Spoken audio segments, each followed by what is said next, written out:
Welcome home, Raiders! This week, the EU kicks some bootay in the Legion dungeon race, and Tatva and Tovo haven't been heard since. Plus, more from the Alpha and all around the BattleNet. This is Convert to Raid number 211. You're listening to Convert to Raid, the podcast for Raiders in the World of Warcraft.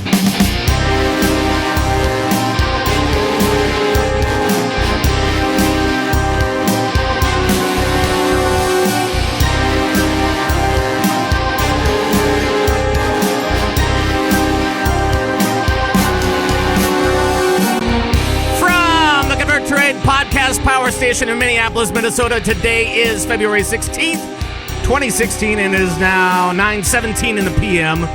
Thank you so much for joining us from all around World of Warcraft land. And hello, my name is Pat Crane, also known as Zug around Airy Peak, in the Convert to Raid Guild over there. And as always, the players are here. No Darius tonight because, well, things. So instead, we go to KC, Kansas City, and check in what's going on with Gizmo. What's up, guys? I'm glad to see everyone survived the weekend for the largest fake holiday of the year. Everyone made it back in one piece. You mean you're talking about the Deadpool holiday? Yes. Right. The most important fake holiday is now Deadpool Day. The rest. It's Deadpool Day forever. Well, happy Valentine's Day to you guys. Will you be mine? And we'll go to California and check in with a guy who is really, he does all the things podcasting, Starting Zone and Stormcast and Spazbot Studio stuff. It's Mick Montgomery, although it says Tovo on his thing. I'll change that. Tovo, I have combined to form a juggernaut of World of Warcraft knowledge. Hey guys! Hey, by the way, as you guys know, I live in LA. Yeah. We get some really, people set up these really interesting businesses and stores out here all the time. People are doing all these kind of crazy pop-up stores.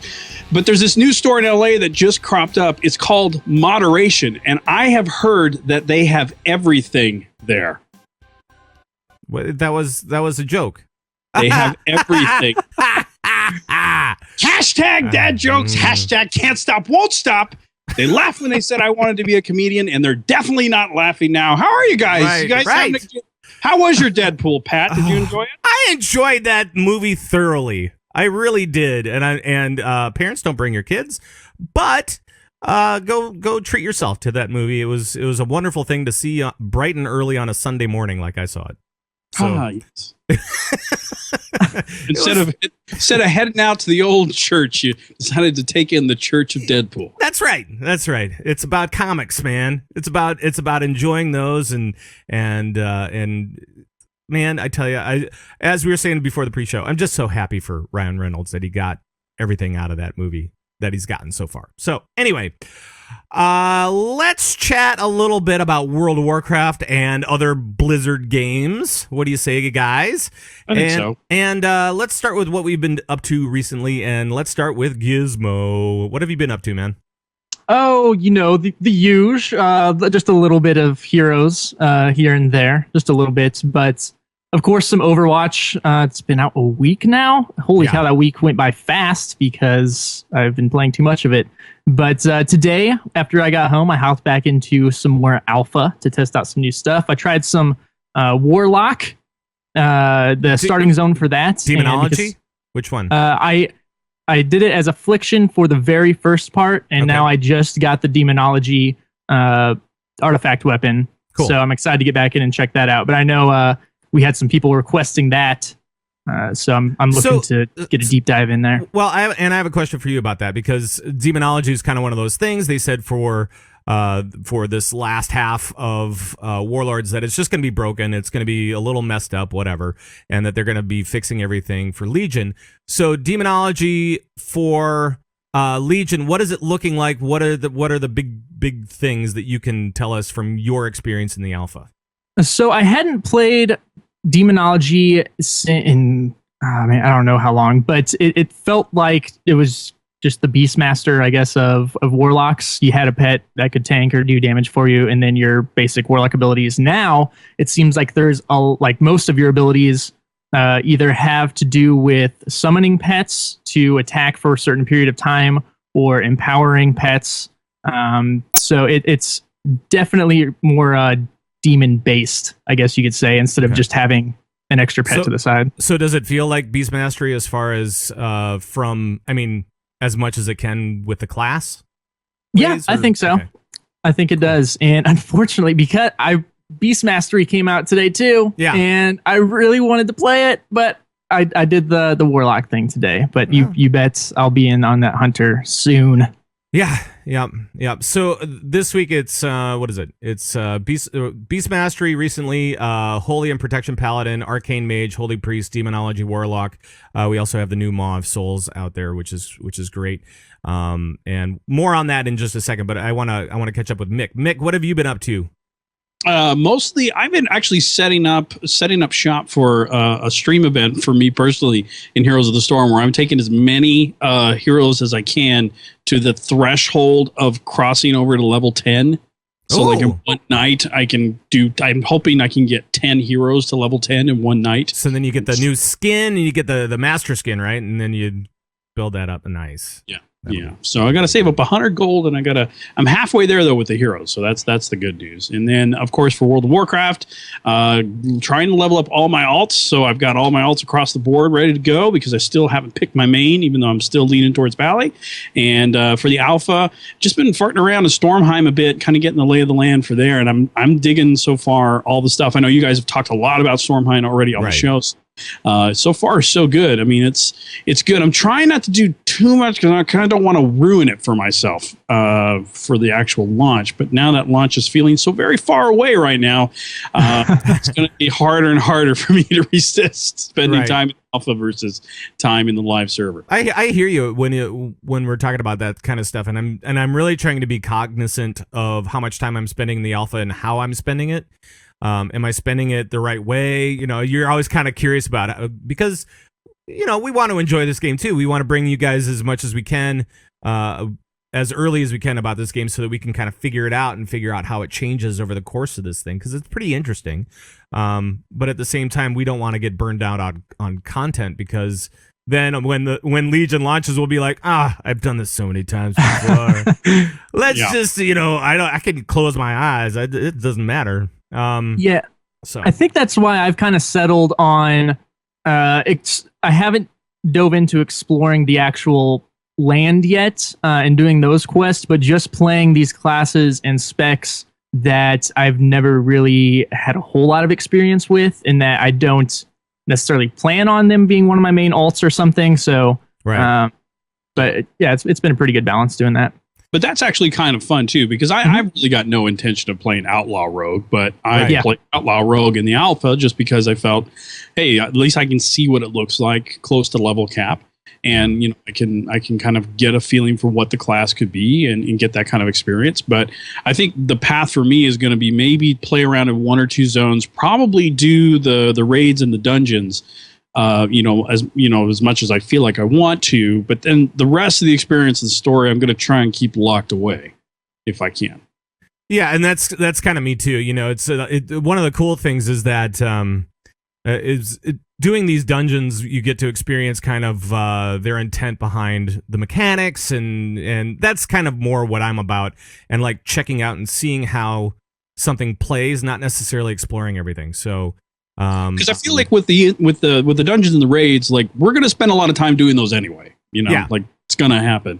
So I don't feel as bad spending some time in that stuff now. But I need something to keep me excited for the launch. I need really, really no. Come on, it'll be fine. And one of the things that happened this week that we've been talking about for. Well, I guess last week we talked about it quite a bit with Tatva and Tovo from Line of Sight. Of course, they are also regular guys on here. Notice how they aren't here. Because there was this the Legion dungeon event happen, and it was really great. It was really cool to see these dungeons and kind of be able to broadcast them out in kind of a big way. And they were dropped into one on Heroic that they had never attempted on Heroic before, and then Maw of Souls, which is a new dungeon that was just released It wasn't even released until after they showed them play it. And then, Ian Hazakostas was like, well, let me just get back to my office and turn the on button on. and then you guys can play it too as well. Maw of Souls looked really, really cool, by the way. Tatva and Tovo, however, they didn't look as good as the European team. And I think there was just some little strat things that maybe messed with them a little bit and changed the way of the game. Mostly dealing with trash, how they dealt with that. So, did you guys take a look at that stuff as well? At the race, dungeon race? Yes. So I'm glad when I first heard about it, I thought it was a live event and I couldn't make it, and I was really sad. But then when I found out it was VODed and going to be shown later, I got super excited. I couldn't catch the live thing, but I haven't finished it yet, and it's not looking good so far. I know how it ended, but yeah. But I do think that the fans won on this stuff because they're able to see, some fun wipes of the group and stuff like that, and then they're also able to see this new Maw of Souls before it actually goes live, which is wonderful. It was beautiful artwork, and like you're on this ship and you can see the waves rolling toward you, and it's very I needed to take some Dramamine, I'm not gonna lie. Another one of those instances, right? We had a few of those in Warlords where folks felt like, I don't feel so good doing this particular fight. Right. Which one was it? It was but Hans and Franz. Hans and Franz, yeah. Oh man, those guys. Oof. Some people got the yerps on that fight, so oof. Yeah. All right. Well, before we get into the show part of the show, I just want to bring up a couple of cool things from around World of Warcrafts. And first up was that Brightpaw, who was out there to raise money for the Make-A-Wish Foundation. He raised more than $1.7 million for Make-A-Wish, which is unbelievable. Oh, and then my sound was way down. Let's do that. There we go. Big applause for Blizz. That's awesome. Now, I almost want to say that this is the most money that I've seen, anyway, from charity pet.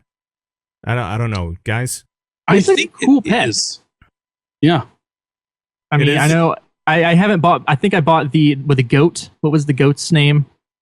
From Mist of Pandaria, and then I got this one. But those are the only two I've gotten. And I don't know. It's an incredible amount of money and awesome to see. Yeah, and Mick, you were saying that you think that is the. I think so, because I think the previous record was 1.4 million, which was still a tremendous amount of money to raise with something that is, as and that as always, I think the story here is that folks that are Blizzard fans are just fantastic. I mean, yes, you have the motivation that you get this really cool pet in game to have, and it's a really well designed pet. And it's got some great effects, and it's all that good stuff. But at the end of the day, folks don't have to buy this, except for the pet completionists out there. But there are a lot of folks who are buying this too for the right reason, which is to help make a wish and to raise money for that foundation. And so it's always good on Blizzard's community of players when you see this much money raised for something as what seems to be silly as an in-game pet for World of Warcraft. And I'm guessing that it didn't do those guys any worse either, because along with the pet, there's a matching mount, right? And the mount is in the store. Is that correct? Is it in the store? Yeah. It is. And so I'm guessing that they probably made money because off of it, because they have this charity pet, and then they have this mount for $25, and you know what happens when people see a pet and a mount that match, especially if they play hunters or something along those lines. They try to get everything that looks the same and be all matchy in game. Or they transmog purple, then they're all set. Yeah, exactly. They play Shadow Priest, and then they wear all purple, and then everything's purple. Mm-hmm. You got to go to that game coordinated. Sure, all the duds are spiffed up and right. That's right. Before I rolled in through Ashram. Go ahead. Sorry. Yeah, no. And speaking of Ashram, no, not really.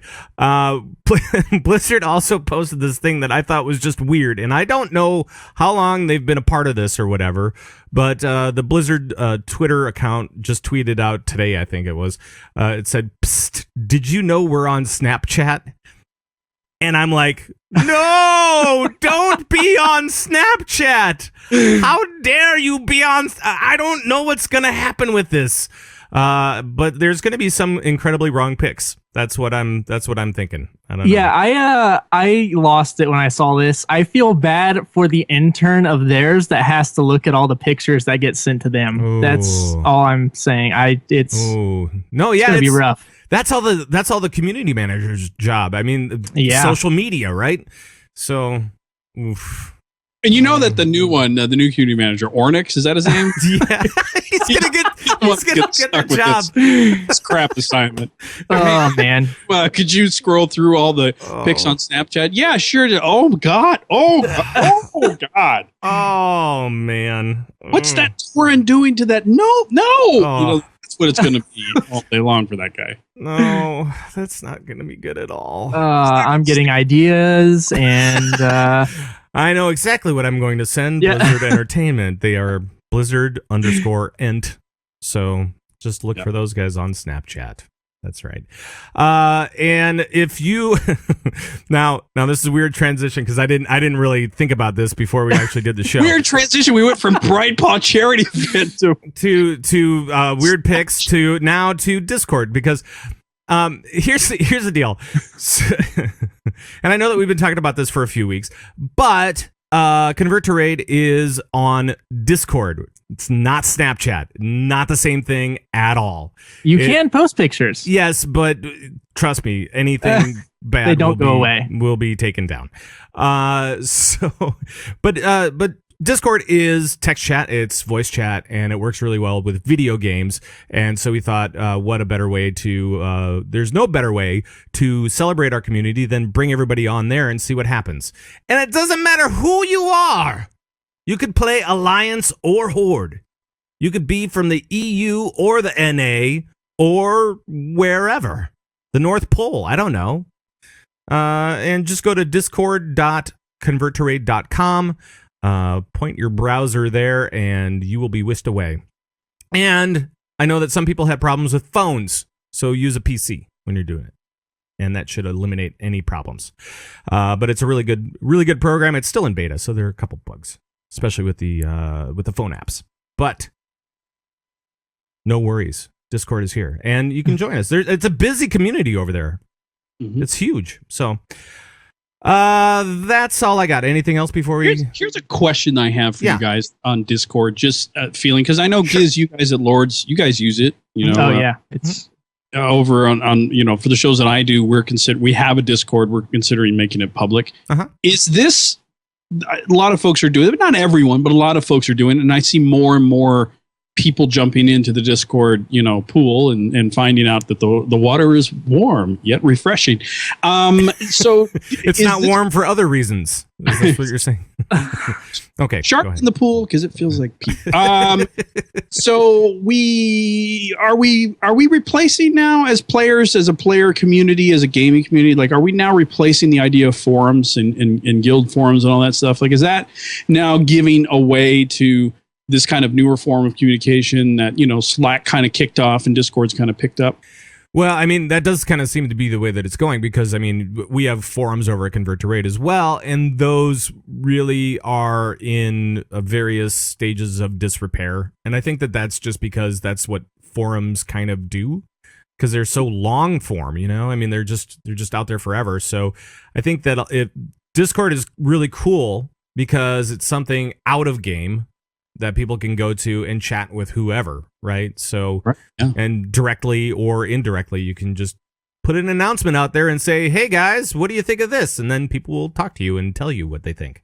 So, well, I mean, I know that my old raid leader used to just get so frustrated with trying to figure out the best way, for folks that were like, hey, I'm stuck at work or whatever, I can't make raid tonight, those last minute call outs, a really good useful tool for that or an app for that. I know a lot of folks were using GroupMe for that. Mm-hmm. And then now you have this you have this app that, by the way, we're not sponsored by Discord, but you have this app that not allows you to have this kind of running discussion and text messaging feature, but then it's kind of an all-in-one, right? Because you get to do your voice as well for when you're actually playing the game. So it's a good solution to a problem that I think a lot of raid leaders were trying to solve in and of themselves, and this is kind of a way to work that out. Yeah, I mean, and the thing that I like about it over something like GroupMe, although it still has... Discord is still in development, so they are adding things all the time. One of the things that I kind of wish that they would add is like a calendar thing or blah, blah, blah, whatever. Yeah. Anyway, but it does combine that text with voice. So if you need to hop in and talk to somebody real quick, you just talk to them and not type. And it works on your phone and all that kind of jazz as well. So, I mean, it's really, really cool. And I've found it to be much better than something like GroupMe. That's me. I don't know. Yeah, absolutely. I don't even know how long I've been using it now because Darius brought it over for our raid team. And then immediately from there, I opened it up for the Lords of the Storm stuff. And a couple weeks ago, the Heroes of the Storm Reddit opened one up. So it's like even Reddit is going... they still have the Reddit page and stuff, but now they have it on Discord too. And it's amazing not to just communicate with friends. There's a whole bunch of channels, just public channels to go in. Like there's a Hunters channel. I think there's a Rogue channel and stuff for World of Warcraft. So it's amazing for Q&A and just meeting new people. And the other thing is that it's totally free. So yes, which blows my mind. It's free for you and me, and you can start up your own. Server for your team if you want to as well. So go for it. That's cool. But you can always join us over at discord.converttoraid.com. That's where it is. Yes. And now we will go into the raiding news. Calling all raiders from around World of Warcraft land. This is raiding news. Ah, yes. It's time to check out what's happening for the news for raiders in the World of Warcrafts. And first up, we'll talk about the thing that happened this week, which was the Q4 2015 earnings call. This thing happens every 3 months, like clockwork. And this one happened for a Q4 2015. Mick, I'm going to start with you just kind of broadly. Anything catch your ear in this whole thing? Well, I think if you follow World of Warcraft, you know that this was the first Q4 earnings report where they did not report the subscription numbers for the very first time. That was the thing that they said they were no longer going to do, and so we were going to wait to see if they made good on that, and they did. They didn't, of course, give us the numbers. What they did indicate, of course, something I think all knew was that Legion was going to happen after, Legendary Pictures releases the Warcraft film. I heard that some people were surprised by that, and I was kind of like, no, this has been a thing, because they said summer. It's going to be released in summer, and the movie happens actually technically before summer, a couple weeks before summer, so of course it's going to be... That's going to be right. first. And we all saw that leak at BlizzCon of the slide that said September 9th or whatever it was back then, and a lot of folks feel that that's still probably a targetable date for release, although who knows at this point if that's true. So I think that was the story for Warcraft fans, that they didn't decide to do that. And of course, getting some kind of timeline, or at least knowing that it's going to be still a while longer before we see Legion, is probably something that some players didn't necessarily want to hear, but at the same time, at least you kind of can't get your hopes up that you're going to see this before the Warcraft movie. Because I know some folks thought that might be a smart idea, myself included, game out before the movie. Sure. Well, and we were talking about this last week about the movie ticket thing that they sent out, the little survey, whatever, where if you buy a movie ticket, hey, guess what? You get to have everything up to Warlords for your movie ticket. Like they'll hand out like a coupon when you get your ticket, when you get your seat or whatever. And it's like, okay, that's cool. Give people the game and let them experiment with it. And then when Legion hits, you go, are you ready? Are you ready to buy now? Now that you got now you got all this stuff for free. Are you ready to buy? Come on. So yeah, they're doing the goblin approach to sales. I don't know. Well, they're also trying to give players who maybe have dropped out for a while. They're trying to give them, an opportunity to jump in and get caught up as quickly as possible for Legion. I guess the question that I still think that boggles my mind is, when are we going to get at least then the pre-expansion event? And is that going to time out around the time that the movie is there? Because I really do feel like in order for the film to be successful, you have to re-energize the fan base a bit. And there's no better way to re-energize the fan base than to give them something new around the time in which that film gets released. And to have nothing new at all just feels, as I've said before, and so it's kind of beginning a little bit of a broken record, it's just a terribly bad missed opportunity to get everyone excited about both game and film at the same time. Yeah. It should be, right? I don't know. Giz, you have any thoughts on that one? Yeah, and I actually, because it's if the expansion is launched in September, that's 4-month gap or so between movie 3.5, something like that. Yeah, between movie and expansion, which seems a little long for the pre-expansion patch. However, with how much things are changing in Legion, and I don't know if like the new specs and stuff would go into the pre-patch or not. I think they did that with talents in the previous expansions, but I think that would be a good move to go ahead and put those in there to let people get a feel for them before the expansion actually launches. Or you know what they could do? They could just do open beta. That's the other thing. Yeah, that's true. Do. And then they could say, you know what? Hey, to make sure that we have the proper launch, we're just going to do open beta, and we're going to have that until we have the 7.0 event, whatever that is, and then we'll shut it down for back to closed or whatever, so that we can make our final touch ups and then go. Mm-hmm. So yeah, I mean, I think the thing that they need on that open beta is at least a couple of months of real test time. Sure, with bigger audience, or bigger gaming community. So I think it's important that, I think to me, I'm kind of watching how the classes are introduced, all the specs, because as we start to get more and more, I begin to feel that beta is coming sooner and sooner, the more that they roll those specs out. Because I think that once those are all out, there's a good shot that then we'll probably get out of alpha and into beta, which I think is going to be healthy for a lot of players who are looking for something new. Yeah. But to transition a little bit on Gizmo, I don't know what you think about this, but I am still very surprised we see nothing in the way of Heroes of the Storm news in these Q4 earnings calls. We got Hearthstone here. We got, Legacy of the Void news, 1 million copies sold at launch, which is great. They got 8 million players signed up for the Overwatch beta. No surprise there. Right. Hearthstone now 40 million registered users. But we don't know what's going on with Heroes of the Storm numbers-wise. We really have no idea. Yeah, it's a little disheartening. But I mean, it's no secret that people are a little upset right now with matchmaking and still no bans, and all sorts of stuff. But I don't know. I think holding off on those numbers, I don't mind it right now because I don't want to be disheartened more than I am, but not to say I would be. Who knows? The numbers could be fine and they're just not doing it yet for who knows what reason. But I think that once they get more of the things they're planning on getting launched into the game, it'll pick up, and hopefully we'll see some stuff in the next quarter. Well, and do you think part of it is because of all the problems and issues that they've faced that they don't want to disclose those numbers because they might reflect poorly? And they don't have to, because now they're going with the monthly active users, and they're not calling out necessarily by game, although they did with Hearthstone. By saying, "Oh my God, we have 40 million registered users." Great, cool. Yeah, I mean, I think it smells of we're very far behind Dota and League, and so we want to be compared to them. Sure. And I think there's some folks that have tried to do some ass backwards math on like Reddit and everything, and no, that never happens on the internet. Come on. So I think the numbers I've heard is somewhere between 4 and 6 million players, which is a lot.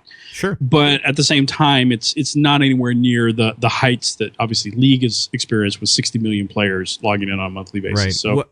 Well, and that's actually a nice transition for what I was going to talk about, because I wanted to talk about something that Bobby Kotick brought up, who is one of the big wigs at Activision Blizzard, I should say. I think he's the big wig, right? Yeah. He has the biggest wig. Yeah, I think so. If he were a wig, he would be the biggest. Is that it? I don't know. Yeah. But he said, because on top of all this Activision and Blizzard stuff, they also have this King acquisition coming in, Candy Crush and all that stuff that's coming in later this month. And what he said was, upon the expected close of that, we'll have over 500 million monthly active users in 196 countries, which as an entertainment network ranks only behind Facebook, YouTube, and WeChat in monthly active users. This is insanity. I'm pretty sure. That is a lot of people. It's amazing. But the thing that catches my eye here is WeChat. What is WeChat? No idea. No idea. I mean, good for them. But yeah, holy cow. 500 million that's insane. Right. WeChat is a web application to chat with your friends on your phone. There we go. Wow. So it's Discord, but but it's way different and not as good. Not nearly as good. So, but we look at just some of the numbers we see in the earnings call for Blizzard in itself, and you look at 500 million users, and Blizzard's making up maybe 20% of that, which means that Activision in and of themselves, with their established properties, including Skylanders and obviously King coming in with Candy Crush. I mean, these are some juggernaut gaming studios that are definitely have some sort of special sauce that not just people enjoy and are addicted to the games, but a lot of people enjoy and are addicted to the games. Right.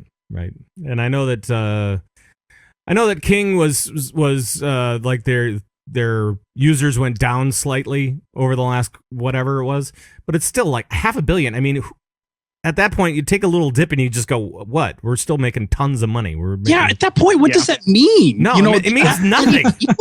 Like if you're at 500 million, you're like, "Well, we dropped down to 400 million people," and I'm like, "What does that?" There are countries that aren't even close to that. That's insane. I know, it's so stupid. All right, let's move on to some WoW stuff. And we'll talk a little bit about there were some updates in the alpha in Legion for order halls. These are the class halls, right? Yeah. And so we're starting to see how these champions will be used, followers, if you will. How the new it's not garrison craft, but it's something similar-ish. I don't know. Gizmo, were you able to check this out on the alpha? Because I wasn't able to yet. I looked, but I didn't. No, this is about the spot where I have stopped on each spec to jump to another spec to test it out. So I have not yet. And I got to say, I'm not super excited to try it just because of my experience with the game stuff. I'm a little excited to try it just because I want to see how different it is. But I have not had the chance to check that out. So it seems like we're going to have followers, and they will go out on little excursions, and they will be able to do some other things, like pop up when you're in the world in a zone and help you fight things. That's kind of cool. And give you buffs and stuff. Yeah. So it looks like it's going to be much more interactive instead of send them off and not care about them for 8 hours or 12 hours, however often. Right. Which is what a lot of the players who are kind of into the fantasy part of the game lamenting about, Warlords' iteration of garrisons was that outside of the one dude, who hung out by your garrison that you could take out every once in a while and he'd die horribly against the first mob. Outside of that, your followers didn't really mean that much. They were just kind of buttons on what was amounted to a glorified spreadsheet that you clicked and made happen, and then you got stuff from that, right? To me, they mean lots of gold. Lots and lots of gold. But what if they meant lots of gold and they were out there with you as you were kind of going through these zones doing the things that you do? And I think that's probably what a lot of us expected that they were supposed to be in when we were going to get to garrisons, and it's not. So this change, I think, reflects the complaint a lot of players had of, I want to go adventure with my followers, and you can't. Right. Right. And it wouldn't surprise me if this is kind of more towards the direction that they were wanting the original garrisons to be. Because we know they didn't quite hit the mark on everything they wanted, like having. Oh, jeez. I mean, I'm sorry. To put it lightly, they I didn't mean quite to hit laugh the mark. so hard right there, but But like with things like, originally we were told we were going to be able to pick where our garrison was at in each zone and stuff, and it ended up just being if you're horde, you're here. If you're alliance, you're here. So it wouldn't surprise me if this was their original intentions and it just fell back to we can't make it as interactive as we want to right now, but this is their chance to make up for it. Yeah, but I think the cool thing is that if you're a fan of your particular class, as you should be, your champions are going to be reflective of the lore in and of that class, right? So you're going to be out there with somebody really cool like Vanessa Van Cleef, out there, as opposed to some random character we made up for a quest line. And that part, I think, will make it just that much more interesting, that you're not just a hero out there who's just kind of doing stuff and on your own and I've got this random NPC with me.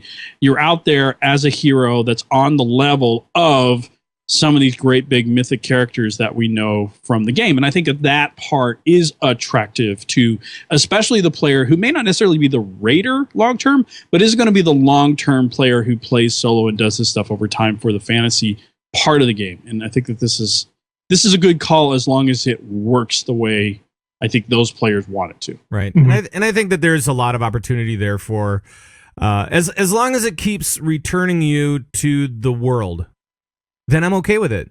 It's like as long as it keeps returning you to the world or making you say, I like you get one mission a week or something like that, or one a day, or, make it so minimal that it's not that big of a deal if you miss one thing or whatever. As long as it's pushing you back out into the world, and as long as it's getting you, I don't know, something cooler than gold. I mean, gold is pretty nice. Don't get me wrong. I like gold, but usually I'm broke and I'm having a blast. So and now I'm not broke. And I'm still having fun, but I feel like I should be struggling more or something, If you're going to be a hero, you need a struggle. And my struggle has always been I'm just broke all the time. The comp, can you pay for my repairs and buy me some pots for raid tonight? Gary stole it all in gambling. Yeah, A-Comp is always helping people out. Good on him. Okay, and speaking of A-Comp, because he might be a little bit mad about this new thing that's going to be happening, and this was just I found this just today on trinkets for Legion. Trinkets for Legion. They're going to be changing a little bit over the last, I don't know, however many expansions. The real proc per minute, the RPPM trinkets, the ones that say that they'll, there's a chance every 90 seconds or however long it is to proc. Well, they've been lining up a little too well. Yeah. And Gizmo, what's been going on there? Do you know? So, I know Comp loves this because he goes nuts every time it happens. He gets everything lines up and we don't hear the end of it. So I guess that they've been starting out in boss encounters instead of starting off at the 0 seconds or whatever. They've been giving them, I guess it started at 120 seconds and 10 seconds. So it was more in line to line up with your big cooldowns. And now they're just resetting that to 0 at the beginning of boss polls and stuff. So it's just going to, it could end up lining up good, but it's not more inclined to. So the overall effect is that they're going to be a lot more random, and like you won't get the big proc right on the pull or whatever, and especially not like all your trinkets. You won't have the soul capacitor and the other one. What's the other one? But you won't have those things lining up anymore. You won't have like this big huge bursty thing happening, and A-Comp's DPS will be down. So yes. Which is always a good thing. Right. Everybody's looking for ways just to make sure that he finishes, 4th or 5th on the list. Yeah. Now, if only Tovo's DPS would drop a little bit, I would feel a little bit better about myself. No, I don't think that's going to happen. That's what you want, guys. You want people to go down so you can feel better about it. That's right. I want that's my raid team. The bosses just feel better. Yeah. I want my raid team to do bad, so... Right. Hey, we lost the fight, but I came in number 2 on the old DPS meter. Damn straight. Damn straight. And this is why I'm so glad that they broke disc priests, because I'm just happy that Darius is going to have to struggle for a little bit on healing everybody, and maybe the throughput healers will actually stand a chance in Legion. That'll be awesome. Come on. Who cares if everybody lives? It's all about meters. Yeah. It really is. It really is. Because there are achievements tied to the DPS meters. Oh, man. All right. Well, I know that we do have some stuff in the BattleNet news. Again, it's, this week, not big on news. But we've had some interesting things happen, that's for sure. And now we'll move on to the BattleNet news. Let's take a look at some big headlines from around the rest of Blizzard. First of all, last week we mentioned it on this show. Overwatch beta returns, and we were busy trying to figure out what the new game was all about, and we had no idea, and now it's been a week. So, one thing I want to say, Mick, you are currently not playing the Overwatch beta. Is this Nope. correct? Or are you That's now? correct. Okay. That is correct. Blizzard, in all their wisdom, has not seen fit to give one of the longest standing content creators in the history of World of Warcraft a beta invite to Overwatch. And there is absolutely zero salt. And that's that's not salt. That's just fact. Vinegar and piss. That's really what it is. So you might have seen some of this stuff online somewhere, and I think the thing is, I haven't played, but I think the thing that is attractive to me that I felt that Overwatch was going to miss was its ability to keep a player invested past like, oh my god, this is so much fun, past like 30 days, 60 days, 90 days. Right. And the leveling system that they've incorporated into that, I think, is a good way to begin that process which is kind of classic to what we've seen introduced in Heroes of the Storm, as well, which I think is the right move to do for Overwatch, to have that integrated into it. And then the kind of loot crate system that they've put into it with that great thing of randomness and wonder and something to look forward to and anticipation that you get from opening or looting a boss in World of Warcraft. Like, that kind of aspect is now been integrated into Overwatch. So those two things in and of itself were good. And then, of course, I'd have to defer to you guys how the new type of match is going and the new maps are. I mean, those I hear are cool. And how do you like the new gameplay match that they have? Yeah, so the new gameplay maps, again, it's we talked about this a little bit last week. It's Control, and now that we've had a little bit more experience behind it, Gizmo, what are your thoughts on the new map style, the new gameplay? So last week I was pretty happy with them, but I had only played a few matches before the show. I played a lot more this week, and I still like it, but some of the maps seem like they're not as balanced, I guess. I don't know. I think that the maps need a little bit of tweaking on the control. I'm not sure if it's the maps. I think it's the heroes. It's the heroes as well. Bastion and Torbjorn. Yeah, it is a problem. Granted, I love playing Torbjorn, and I love getting Hammer of the Game or Play of the Game. It is Hammer of the Game. It is Hammer of the Game because it's just me sitting there hitting this thing, and people get mad. I'm like, guys, it's all about the way you hammer it. I know. Just look, watch, I know. And you can do this too. I got Play of the Game, and all I was doing was with Torbjorn, and I was just hammering away, and then like I saw a shield, the big Winston shield, the big bubble, and so I was like shooting it. And somebody said, that's Play of the Game. You're letting the turret do all the work and you're shooting at nothing. I'm like, yeah, because that's what you do as Torbjorn. This is actually turned into Turretwatch, because seriously, if you have Torbjorn, and if you have Bastion, and if you have another Bastion and another Torbjorn and then somebody to keep those guys safe, you win. I went up against 5 Torbjorns and a Mercy, and it was the worst thing of my entire life, because you would get them all down, and Mercy would bring them all back up, and there you go. You can't get all those turrets down at once. Yep. But it's crazy. Yeah, and it's another thing about the alpha right now is I think the player pool's a lot smaller, at least it is, than I had expected. I thought it was a little bigger, and which makes me even more excited and thankful that I got into it because I see the same people all the time in that thing. So I don't know. I think they're expecting another wave and then another open weekend, maybe. It is tough, and I really hope that they get a lot more people in. Because as we found out from the Q4 earnings call, there are 8 million people that are signed up for this thing. Yeah. And and it's a million more than over the last 3 months have signed up for it.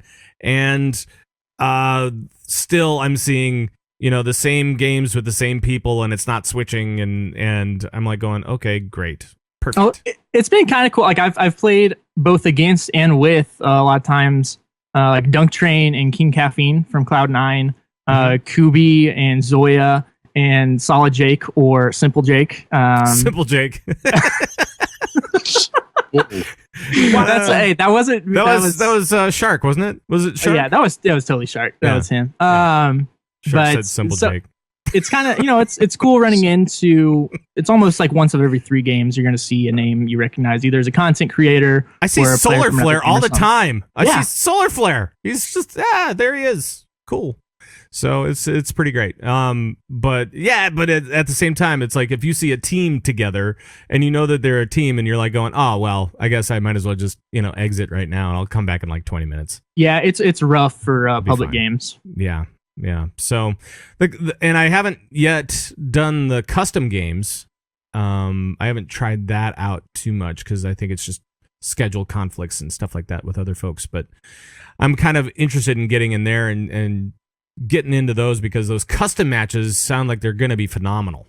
Yeah, and I'm excited to check those out. I know during the first open weekend, because we had the Zord LAN where we all got together and had 12 people in a room playing Overwatch with the customs. But now with the I think they added in the spectator mode and stuff. I think we're having another LAN coming up, so we'll check that out. Right on. That's cool. Anything else Overwatchy that really needs discussion? I think that they need some serious balancing going on. With everything. Not just the turrets, but everything. And the turrets to me really make a lot of the maps not fun, which is sad. There's some points that. The turrets are just too good at locking down. There's no way around it unless you have a full group and you work a way out to deal with it. You can, but if you're playing solo and no one's communicating, you're not going to be successsul. Yeah. And this is also too, in fairness, this is the team's first stab at trying to do some balancing between their heroes, and this is the first coming back off of the break.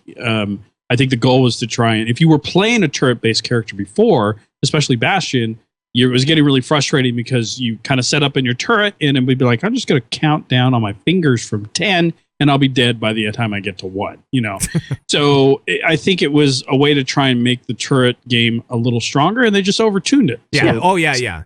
I mean, this is nothing that can't be fixed, guys, at all. I mean, this is something that could be fixed pretty quickly and fairly easily, I would think, or at least be iterated to the point where it makes sense for the game, right? Mm-hmm. But the way the way it's been this week has been Turretwatch. And if you're not playing a turret, you better be playing Junkrat or Reinhardt or somebody that can deal with these guys a little bit better, because it's a little tough. A little tough. Since I have both of you guys here, and you both do wonderful, Heroes of the Storm podcasts, Lords of the Storm and Stormcast, let's chat a little bit about Heroes. What's going on in Heroes? There's some balancing going on, right? Yeah, right now we're seeing something that's a little bit new, which is frequent balance changes to Heroes. In the past, what we were seeing was kind of, every 3 to 4 weeks, we'd see a patch, usually would introduce a new hero, and then, all of a sudden, we'd see a bunch of changes for the other heroes. Now we're seeing weekly changes, it feels like. In fact, there's rumors that there's another balance patch, which is going to be happening this week as well. Last patch, we saw changes to quite a few heroes, significant, insignificant. A lot of it was fine-tuning from the Wizard release for players for heroes like Nova, who kind of got nerfed into the ground, kind of bring her back up. some evening out for some other heroes like Diablo and Thrall. But for the most part, this is fairly new. And I think what we're starting to see, Gizmo, is the beginning of that idea that the team that was going to be in charge of balancing the heroes, it was going to be different than the team who was designing the heroes. So I think I want to say it's Matt Cooper's team is the one that's now in charge of these, and it sounds like they're trying to address the balancing much faster than the hero design team was able to do before. Yeah, and it kind of cracks me up because before this, people were whining about balance changes not happening fast enough, and now we've had them 4 weeks in a row, and not everyone, a lot of people are happy with it, but now we have some people saying they're coming too fast. But I love it. I know there's a little bit of controversy right now with a change coming in the middle of qualifiers for the spring championships, which I can understand, but at the same time, I'm along the lines of every team has to deal with it. May the best man win. But this, with how fast they're pumping heroes out and stuff, I think it's healthy for the game and will minimize frustrations with overpowered hero launches like Li Ming. So is it right? Because you saw that beam go out and it was just like, okay, who's dead? How many people are dead after that beam goes out? It was crazy. Oh, there's the Vikings. Reset. So guys, with all these changes that are going on, and how long has this been going on, Mick? Well, as Giz said, it was about 3 weeks now. So if Okay. we saw another one this week, we're going to see the fourth consecutive week in a row where we've seen balance changes. And the thing though that won't change, I don't think will change at all for Heroes of the Storm fans who are complaining about Li Ming and how terrible she is, or any new hero that comes out that feels overpowered. I still feel like those heroes are going to be that way for months and not going to get a quick change. And people have thought I was crazy, but thought with this last balance patch, we definitely see some change. We ended up not doing it, and it's proven to be true for a lot of the assassins who've come out, who folks feel like, oh, they're too powerful. Kael'thas just finally got a kit nerf a year after his release. So I think that we're not going to see big changes to heroes. I think that they're going to stick to their guns with this idea that new heroes come out. We're going to see if the community has enough time to respond and come up with counters before we say no. And actually, I think there's a tournament. I think we got some tournaments this weekend where Li Ming has been qualified to be selected. So we'll finally get to see on a big stage what she can do. Yeah, and I wouldn't, because they came out and said last week, they said right up, we do want to give people time to find these counters. And I do. I'm one of those people who thinks there is counters to Li Ming. But they talked about a few of her talents, and I think we may see the S of Johan tweaked in some way tomorrow.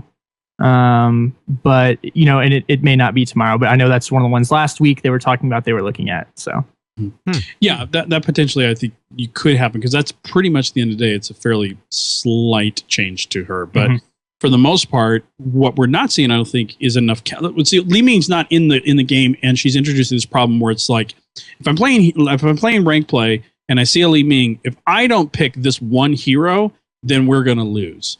There's a couple of heroes that can counter her. And even with the Nova changes last week, making her snipe a little bit more troublesome, now you've got another hero that can harass Li Ming a little bit more effectively. So I think there's more heroes that can harass her and can counter her. So she's not in a position where she's uncounterable, and therefore she's adjusted the meta to such a way that if you don't play a certain way, the way kind of Tyrande had started to influence the meta, she's in a position where she's kind of isolated it down to just these very few comps that you can play.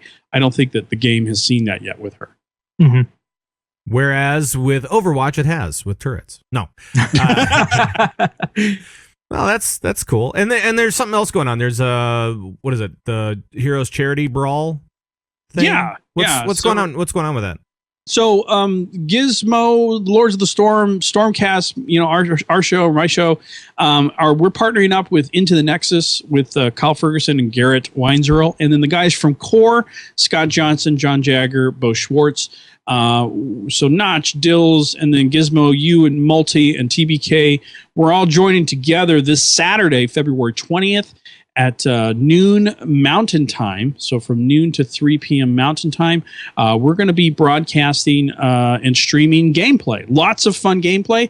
It's not going to be a show versus show. We're all muddling up into different groups and different teams, and we're just going to be playing for 3 hours, and we're just going to be raising money for the Make-A-Wish Foundation. So if you head on over to the heroescharitybrawl.com website, that's actually our GoFundMe page. So if you want to donate to the cause or you want to come hang out, you can do that. And that web page also will tell you what Twitch channel that we're actually going to be broadcasting on. Cool. Yeah. And I'm super excited for this. And I also believe after the games at the end, we're doing a little roundtable type thing, Yes. which I am super excited for. A lot of people have been like, oh, you know, the podcasts who are covering the same game, oh no, they're getting together and stuff. Like, is everyone gonna be friendly? Yeah, like that's one of the things about the Heroes podcast community. Everyone is awesome, and especially with this type of game, I love listening to all the podcasts because everyone has different opinions and strategies on every aspect of this game, and you know, I think every podcast brings something different to the table, and it's awesome, and I can't wait to get together with everyone and discuss it out. And that's the cool part about this event, too, in terms of the roundtable we're going to be doing at the end of our time. We're all going to jump on to basically a podcast and do it. We're all going to get that audio and release it all of our feeds. So if you if you weren't able to make it, to see it live, you're at least going to be able to get that audio portion in your RSS feed as long as you subscribe to any of those shows. And the Twitch channel that we're going to be broadcasting at is actually Scott Johnson's Twitch channel, which is twitch.tv/frogpants_Scott. It's actually the time that he usually does his experience points show. So we're actually taking over his show for that Saturday. Cool. And I know you can go to frogpants.com/live as well. And it's right there. So check it out. And that's this weekend, right? The 20th? Yep. Awesome. That's some sexy Picard. That's very... we've got some awesome, crazy match calibrations that the guys have come up with. Just weird stuff. Uh-oh. Not only are we going to do our own version of ARAM, which we call Sexy Picard, but we've got some other nuts stuff as well.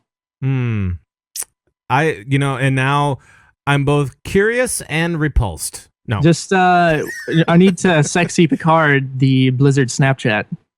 Wow, that just made it so much worse. That's great. Perfect. It's yeah. Well, maybe we should get the heck out of here now.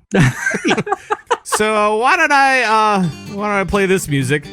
And before we get out of here, Darius is gone, so we won't do the 5 stars. But do you guys have any shout outs this week at all? Anything? I just want to give shout outs to all the community members in Convert to Raid and just the people that come to the live shows and stuff. It's been awesome to be able to be here and talk with you guys. So shout out to the Convert to Raid community. Aw, it's so nice. It's a love fest. It's the post Valentine's Day. Deadpool Day. Yes, I still love you. It's yes, and Deadpool. Of course, everybody loves Deadpool. But I want to give a big shout out to everybody in the chat room. Hey, we made it through an entire show without the show being knocked off of Twitch somehow. Yes, that's awesome. And for that, maybe I should actually do a big applause as well. Way to go, Twitch! I actually had to. This afternoon, I went and I did a test stream just to make sure that it wasn't my equipment. Because it was bad. You gotta check that knob. That's right. That's right. And then I screwed up the audio before the show. So, but we cannot do this show without you guys. So thank you so much for joining us today, and thanks for everything that you do. Thanks for joining us in Discord and wherever you are, and Twitter and blah blah blah, all that kind of stuff. And you can join in on the conversation at any point in time. But first, I'm gonna bail out on that music, and I'm gonna play some different music, some more different music. Maybe this one. There we go. You can email us at converttoraid@gmail.com. You can call us and leave comments and questions on our raid line, 612-787-RAID. That's 612-787-7243. You can follow us. You can join us in Discord, discord.converttoraid.com. You can follow us on Twitter @converttoraid, or even individually. Isn't that right, Mick? Yeah. Well, you can follow Pat Crane over on Twitter at Pat Crane. Mm-hmm. Crane with a K. Mhm. You can also follow Gizmo over on Twitter at GizmoZord. And of course, you can follow me on Twitter, Mick Montgomery. You have such an interesting Twitter handle. I do? I'm surprised. Yeah, you and me both. It's just her name. It's always shocking to people who are gamers who are like, "What, man? Your Twitter's not, butt slug 97." Butt slug. No, it's my name. I saw in Rocket League a come poop at my house. Wow. Actually, Rocket League, if you want to check out really funky names, go to Rocket League and you will see funky names until dawn because that place is just littered with them. And some are hilarious and most are gross. There we go. You guys out there can also join the Bazooba Guabo Nation by heading over to converttoraid.com. That's where we have show downloads, forums, videos, audios, tons of links for raiders, and so much more, like the guild stuff. All over at converttoraid.com. For the live shows, you can go to converttoraid.com/live. We're also on iTunes and Google Play, where we live stream on alphageekradio.com and all sorts of other places. The Convert to Raid podcast is produced and distributed by Signals Media. Make sure to check out all of our friends at the Signals Media All-Star Network at signalsmedia.com. I went old-timey. That's going to be it for the show. We hope you guys had a good time, and thanks so much for tuning in. We'll see you on our next show next week, and then we'll be off on March 1st as Darius is in Poland and I'm out of town and all that kind of fun stuff as well. But next week, it's fine. Tuesday, 9 p.m. Central. And for all the guys that Convert to Raid, bye-bye, everybody. Bye-bye.